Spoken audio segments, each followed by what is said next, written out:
it's Eric with His&Hers HHQ.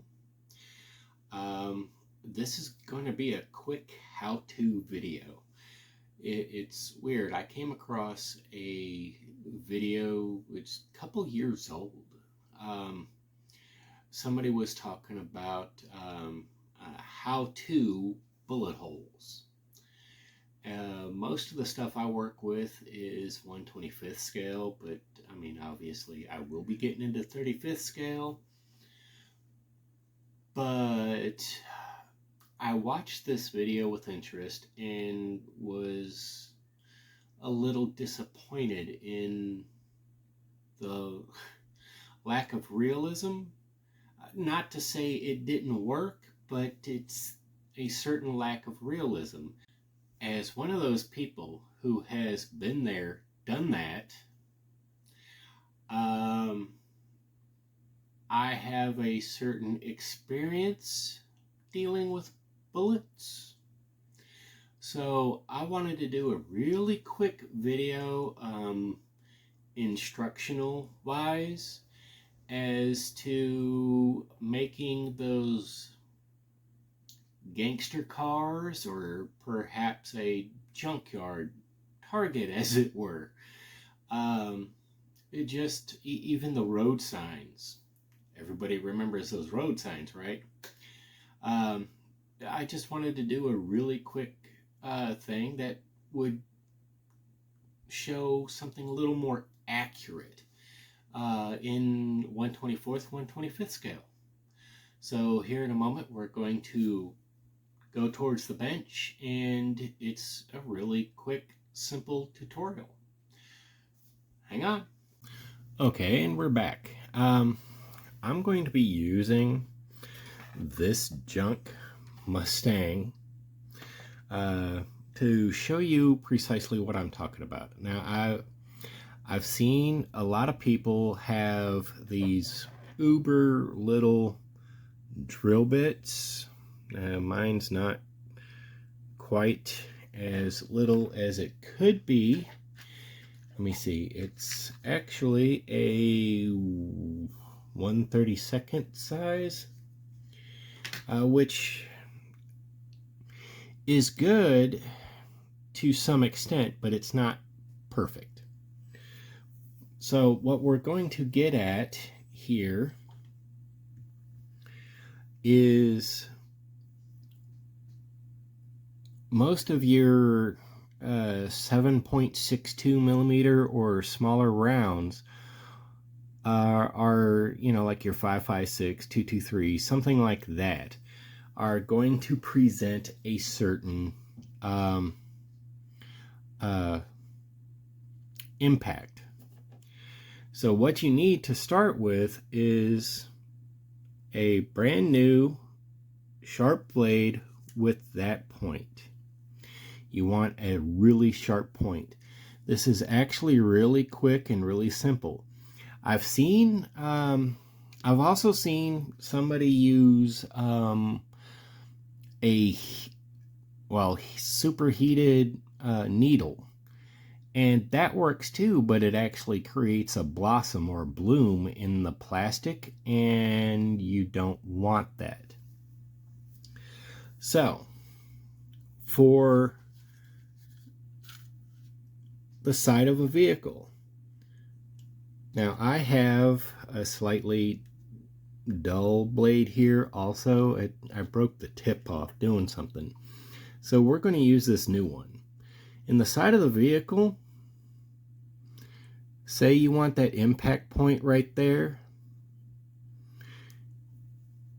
get your blade up in there and just start doing little twists like this.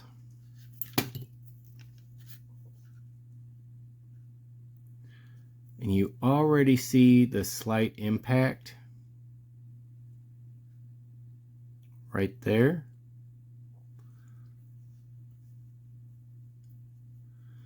You're not pressing, you're just letting the tip of the blade do all the work.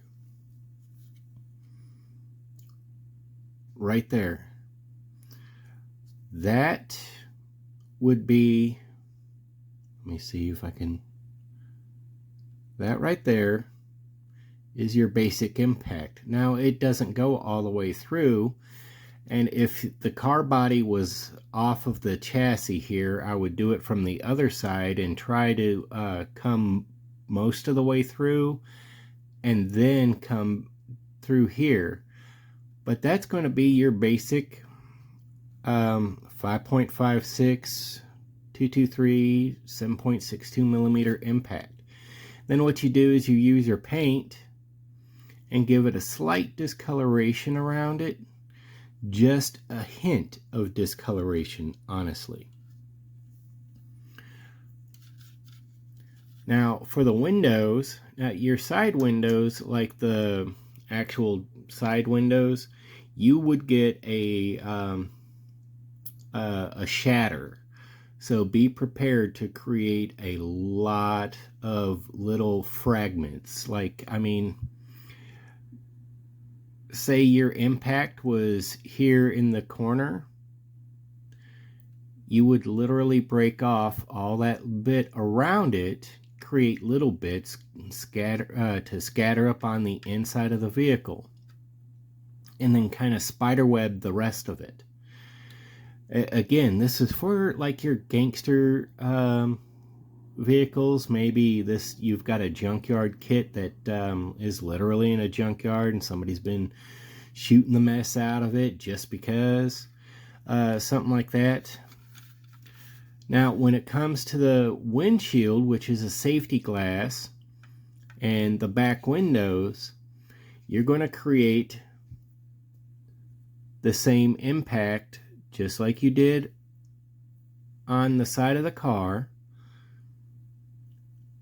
Just start giving you a little bit of impact.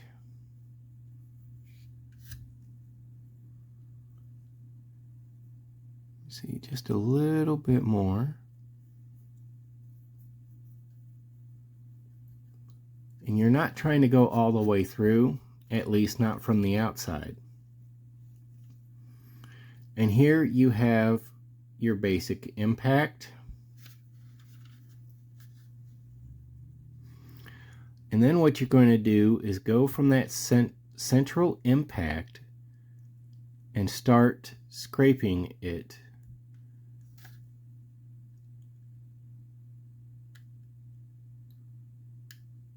That's why you want that sharp blade, because you're going to get those instant little marks. Now, mind you, this here is only because your windshield is a safety glass. It's designed not to shatter.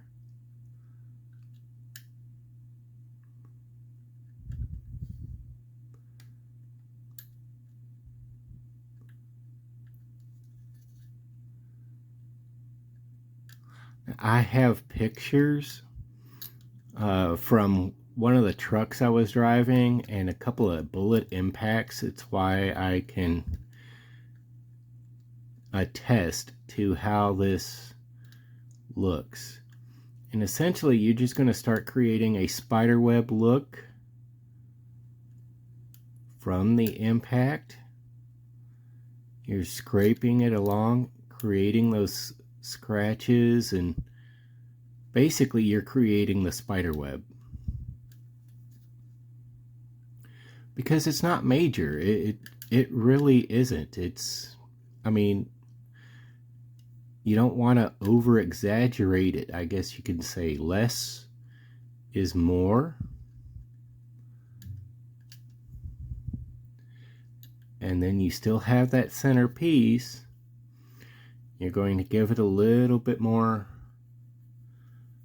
depth to work with, and just keep improving the spider web, as it were. Give yourself a, because it's literally just a loosely shattered bit here. And you're using the impact point as your, center of the web.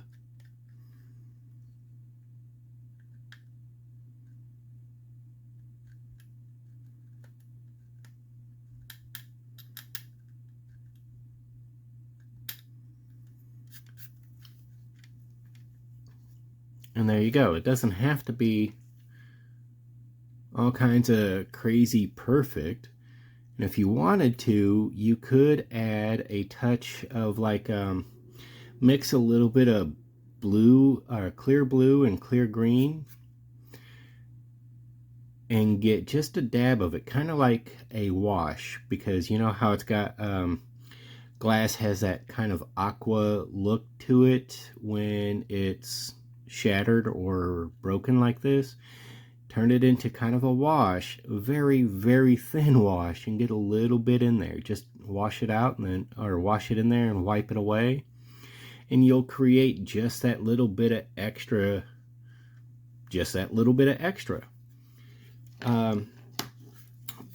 which brings me to, if you've got something which I've seen a lot of in a lot of scrap yards, road signs, and whatnot, somebody's going around and shooting off slug. That's where this drill bit comes in handy. So we're just going to find a spot.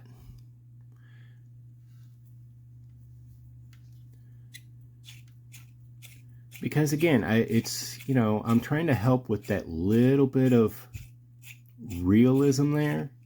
In this case, you're going to go all the way through with the drill.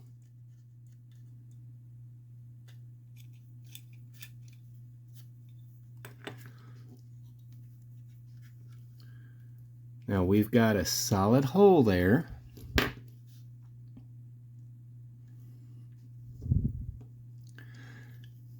And then what you're going to do is you're going to use like a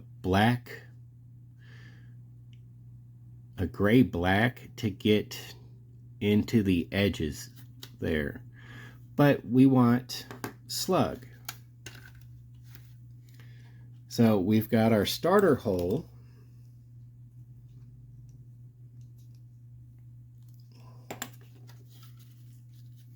We're going to widen it just a hair bit, give it using the same blade, because we're going to create an indentation, as it were.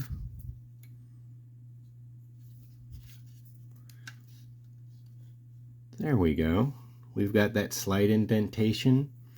And then we're going to sit there, and because depending upon the round you use, you're going to have say 4 or 6 little pellets that come behind the slug, kind of like a double-aught buck or something like that, but it's behind a slug. And then you start scattering this mess around just a little bit.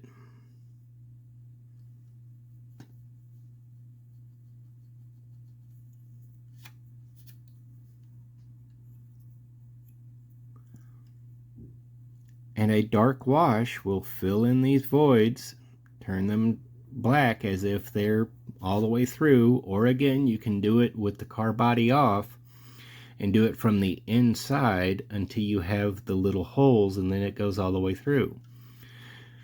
So you have, in this case, we'll put one random one right up here.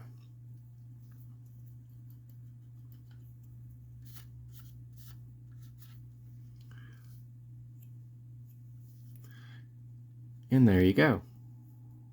You have 12 gauge round, and the pellets that come behind the slug, or that follow the slug, upon impact, a dark wash fills those in, and you have your shot. And of course, don't forget the windshield, or you could do the same thing with the back window. You can go a little more intense and maybe do a few shots, but if you do more than one, like in this case, this here's a single shot. What if you do a couple more? Then you're going to have a lot more spider webbing going on. So I'm going to show that real quick. And I'm only doing that because this here is standard window, not armored. Center point. Give you a few little scrapes coming out of it to start off with.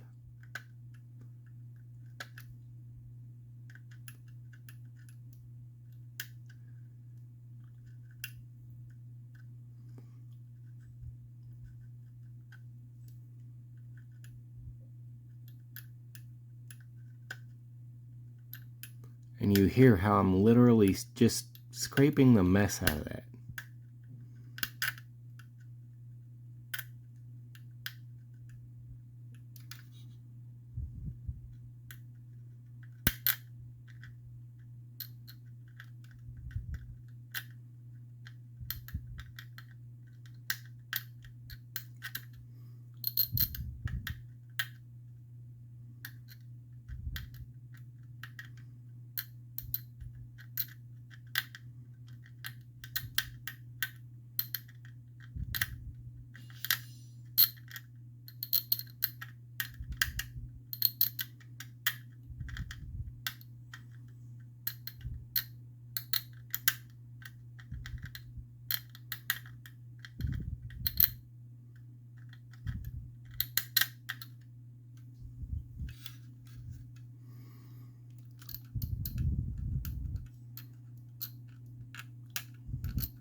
And we're going to add one more shot right here.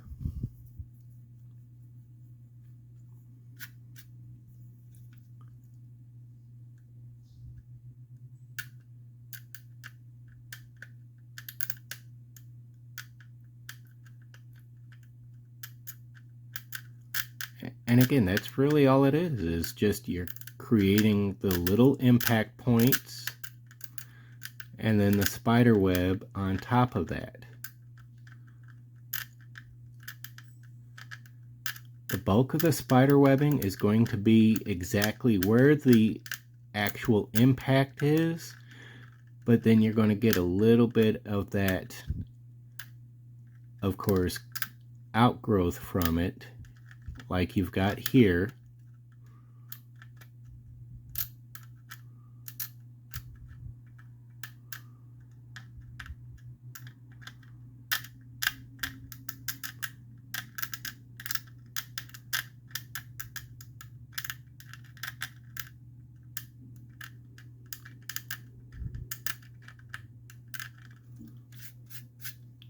And there you go. Now again, you can keep cleaning it up, keep adding those little scrapes and those little bits and adding a little bit more of the spider webbing within there, but otherwise that's how you do it. It's real simple. They're not in this scale, you're not looking for big, not unless you're using something big. But so anyway, that's I just wanted to share that because it's something I have a little bit of experience in, and I wanted to share that with everyone. If I could find my pictures, I would show you exactly what I'm talking about. It's not a big thing, and going off of my own experience, I did a handful of these with the